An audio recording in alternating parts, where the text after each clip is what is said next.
အားလုံးပဲမင်္ဂလာပါအောင်ဆိုတော့ဆက်ကွာလေးစားကဲဒီကနေ့တော့ပေါ့နော်ညီလေးတယောက်ကျွန်တော်မေးထားတယ်ကတဲ့အပညာပဲလို့လဲဆိုတော့ကဲကျွန်တော်ပြပေးမယ်နော်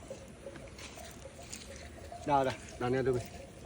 ဒါကတဲ့အပင်နော်ကတဲ့အပင်လားဒါကတဲ့အပင်နော်ဒါအရင်တခါတော့အတော်လာတူပြီးတော့ဒီဥကသေးနေလို့ပေါ့နော်သေးနေတော့သူပြန်ပြီးတော့ပြန်ဆက်လိုက်တယ်တူပြီးတော့ပြန်ဆက်လိုက်တာကတဲ့အပင်နော်ကတဲ့ပေကြီးဆိုဒီထက်ပင်ရကြီးတယ်ဥကြီးတော့ဒီမှာဟာဥကသေးသေးပဲဥကသေးတော့အတူကပြန်ဆက်လိုက်တယ်ပေါ့နော်ဒါကတဲ့ပင်ရဒီလိုတော့မိသားရဲ့ညီလေးပြပေးပါဆိုတော့ကဲပြပေးလိုက်ရတော့ဒီနော်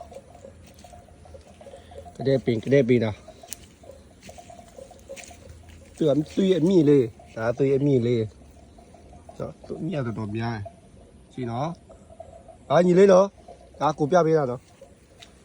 ဒါကတဲ့ပြရဘယ်လိုအဆူးလဲပါတယ်သူတို့ကပြီးတော့ပင်လဲပဲ့တယ်ပေါ့နော်ဒီမှာကတဲ့ပင်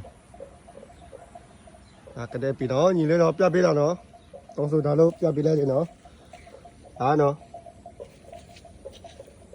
ဦးလေးပါကြည့်ညီလေးတော့ဒါကတဲ့ပေသေးချာပြပေးရတော့ရောအဆူလေးပါတေချာပြပေးရညီလေးတော့ကဲဒါတော့ခုနညီလေးတောင်းဆိုတာဆိုတော့ကျွန်တော်ပြပေးပြီပေါ့နော်ကတဲ့ပေရောပြပေးပြီကဲညီလေးမသိတော့ဒါကိုပြပေးပြီတော့ကဲခုတော့ကိုပြပေးပြီဆိုတော့အားလုံးပဲဘိုင်ဘိုင်